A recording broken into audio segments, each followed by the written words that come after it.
direction दिले कि Goa is going to become a first Goa state of cashless.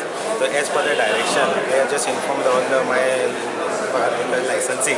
So this is things, and I want to call up the bank officials to, in case if the licensee have any problem regarding this cashless payment or whatever swiping machine. So I had called up this bank official, and some people had queries, and this bank people had sorted out.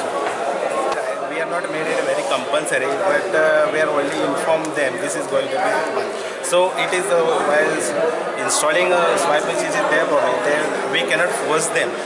We cannot force them. It is their own intention. If in case, if any customers comes with a swipe card and he says like he don't have the cash in his pocket, like in case he is trying to make the payment in a swiping machine, that facility should be there in that shop. That is the only thing we concern about this licensing. It's better so that we can swipe the card. We have our swiping machines with us, and we are ready for all this.